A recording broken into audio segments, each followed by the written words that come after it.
आज के लेक्चर में हम बात करेंगे manufacture of chlorine by electrolytic process की। तो चलिए फिर स्टार्ट करते हैं हम लोग हमारे लेसन को। सबसे पहले मैं आपको ये बता देती हूँ कि इलेक्ट्रोलिटिक प्रोसेस को करने के लिए जरूरत पड़ती है इलेक्ट्रोलिटिक सेल की। और अभी प्रेजेंट टाइम में जो इलेक्ट्रोलिटिक सेल सबसे ज्यादा यूज किया जाता है वो है आपका नेल्सन सेल।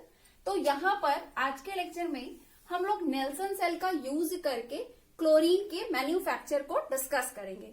ठीक है, तो सबसे पहले मैं आपको नेल्सन सेल के स्ट्रक्चर को एक्सप्लेन कर देती हूँ, फिर उसके बाद हम लोग आते हैं इसके प्रोसेस पर। तो अगर हम लोग नेल्सन सेल के स्ट्रक्चर के बारे में बात करें तो सबसे पहले आप लोग देख ही रहे हैं कुछ इस तरह से। इसमें क्या होता है, एक आपका आयरन का कंटेनर होता है।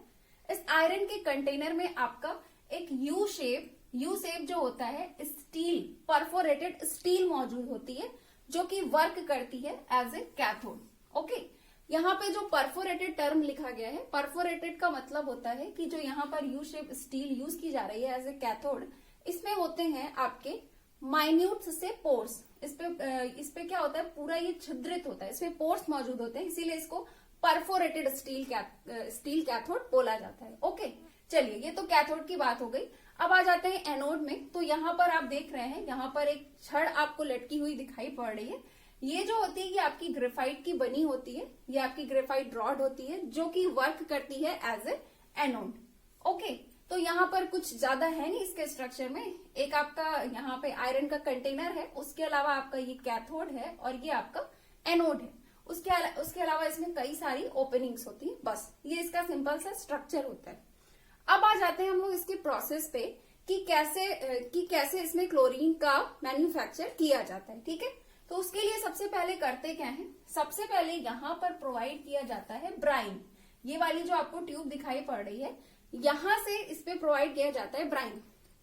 अब आप लोग सोच रहे होंगे कि ब्राइन क्या होता है ना। तो पहले मैं आपको ब्राइन के बारे में बता देती हूँ। ब्राइन होता है आपका NaCl का सैचुरेटेड सॉल्यूशन, है ना, सैचुरेटेड। अब आप लोग सोचेंगे कि सैचुरेटेड सॉल्यूशन क्या होता है, तो मैं आपको बता दूं कि ब्राइन कैसे बनाया जाता है और साथ में आप ये भी समझ लीजिए कि सैचुरेटेड सॉल्यूशन का मतलब क्या होता है। दोनों बातें हैं। ब्राइन को बनाने के लिए कुछ किया नहीं जाता है, बहुत ही सिंपल प्रोसेस है। सबसे पहले क्या करते हैं, वाटर को लेते हैं और वाटर में NaCl सॉल्ट को मिक्स करते हैं। NaCl सॉल्ट को वाटर में तब तक मिक्स करते रहते हैं जब तक कि वाटर में NaCl को डिसॉल्व करने की एबिलिटी खत्म ना हो जाए। मतलब तब तक उसमें NaCl मिलाते रहेंगे कि जब तक फाइनल ऐसी कंडीशन ना आ जाए कि NaCl उसमें डिसॉल्व होना बंद हो जाए। ठीक है, जब NaCl डिसॉल्व होना बंद हो जाता है तब उसपे हम NaCl डिसॉल्व करने का प्रोसेस रोक देते हैं। ठीक है, तो इस तरह का जो सॉल्यूशन होता है ना, उसको हम लोग बोलते हैं सैचुरेटेड सॉल्यूशन। सैचुरेटेड सॉल्यूशन हम लोग हमेशा उस तरह के सॉल्यूशन को बोलते हैं जिसमें कि सॉल्वेंट में तब तक सॉल्यूट मिलाया जाता है जब तक कि सॉल्वेंट की सॉल्यूट को डिसॉल्व करने की एबिलिटी जो है वो खत्म ना हो जाए। ठीक है, तो इस तरह के सॉल्यूशन को हम लोग सैचुरेटेड सॉल्यूशन बोलते हैं। और जो आपका ब्राइन होता है ये आपका NaCl का सैचुरेटेड सॉल्यूशन होता है। तो अभी आप लोग समझ गए होंगे कि ब्राइन क्या होता है। ठीक है, अब वापस से हम लोग यहाँ पर प्रोसेस में आ जाते हैं। तो हमने क्या किया, यहाँ पे सबसे पहले हमने ब्राइन को प्रोवाइड कर दिया। ब्राइन जो है हमारा ये जो यू एरिया जो आपको दिखाई पड़ रहा है यानी कि कैथोड, इस पे पूरा फिल हो गया। ठीक है, इतना काम हो गया। अब आगे की बात समझिए। अब इसके बाद क्या किया जाता है कि ये जो आपका कैथोड, ये जो आपका एनोड है और ये कैथोड, ये जो आपको दोनों दिखाई पड़ रहा है, कैथोड और एनोड को जोड़ा जाता है बैटरी से। और बैटरी से उसे जोड़ने के बाद प्रोवाइड की जाती है इसमें इलेक्ट्रिसिटी। ठीक है, अब जैसे ही इसमें इलेक्ट्रिक करंट आएगा तो करंट के आने पर क्या होगा, करंट के आने पर यहाँ पे जो NaCl का सैचुरेटेड सॉल्यूशन भरा हुआ है यानी कि जो ब्राइन भरा हुआ है, उसमें मौजूद जो भी आपके मॉलिक्यूल्स हैं वो ब्रेक होने लगते हैं अपने आयंस में, है ना। जैसे कि मैंने आपको बताया ब्राइन क्या होता है, ब्राइन जो है वो आपका क्या NaCl का सैचुरेटेड सॉल्यूशन है। अगर हम लोग उसके कंस्टिट्यूएंट की बात करें तो वो किससे मिलकर के बना है, वाटर एंड NaCl से, है ना। तो जैसे ही इस पे इलेक्ट्रिक करंट प्रोवाइड किया जाता है, होता क्या है, NaCl अपने आयंस में Na+ और Cl- आयन में ब्रेक हो जाता है और जो आपका वाटर है ये आपका ब्रेक हो जाता है H+ और OH- आयंस में। इतनी बात क्लियर, आयंस बन चुके हैं। अब इसके बाद समझिए, इसके बाद क्या होता है, जैसे ही ये सारे आयंस फॉर्म होते हैं तो सबसे पहले क्या होता है, ये जो आपका Na+ है ना, ये तुरंत क्या होता है, OH माइनस के साथ जुड़ना स्टार्ट हो जाता है। ठीक है, तुरंत यहाँ पे Na+ तुरंत क्या होता है, OH माइनस के साथ फटाफट से जुड़ करके आयनिक कंपाउंड बना लेता है। मतलब कि आयनिक बॉन्ड के थ्रू Na+ और OH माइनस आपस में जुड़ जाते हैं, जिससे कि आपका क्या बन जाता है, NaOH सॉल्यूशन। ये NaOH सॉल्यूशन जो होता है, ये जो आपके यहाँ पे छिद्र दिखाई पड़ रहे हैं, इसको क्रॉस करते हुए कुछ इस तरह से ये आपका नीचे गिर जाता है। ये जो आपका NaOH का सॉल्यूशन है, ये आपका नीचे गिर जाता है। तो अभी आप सोच रहे होंगे कि ये दोनों आयन तो चलिए NaOH मिलकर के NaOH का फॉर्मेशन कर लिया और ये नीचे गिर गए। अब what's about H+ and Cl- ion, इसका क्या होता है, अब इसका समझिए, है ना। तो अब समझिए पहले Cl- आयन का। Cl- आयन की अगर हम लोग बात करें तो इसमें क्या है, नेगेटिव चार्ज है। नेगेटिव चार्ज होने का मतलब ये है कि ये आपका एक इलेक्ट्रॉन रिच स्पीसीज है। अब आपको पता है कि ये बहुत ही ज्यादा एक्टिव होते हैं, मतलब आयंस जो होते हैं वो रिएक्टिव टाइप के होते हैं। तो ये तुरंत कहां पर जाना चाहेगा, ये तुरंत वहां पर जाना चाहेगा जहां पे ये अपना इलेक्ट्रॉन लूज कर सके, किसी इलेक्ट्रॉन डेफिशिएंट सेंटर पर ये जाना चाहेगा, है ना। तो ये Cl- क्या करता है, तुरंत ही ये क्या करता है, पहुंच जाता है आपका एनोड पर। क्यों एनोड पर पहुंच जाता है, बिकॉज एनोड पर क्या होता है, पॉजिटिव चार्ज होता है। जो आपका ये एनोड है, इस पर एनोड का आपका पॉजिटिव चार्ज होता है। तो ये कैसा स्पीसीज है, इलेक्ट्रॉन डेफिशिएंट स्पीसीज है। तुरंत वहां पर Cl- आयन पहुंचा और वहां पर इसने अपने इलेक्ट्रॉन को लूज कर दिया।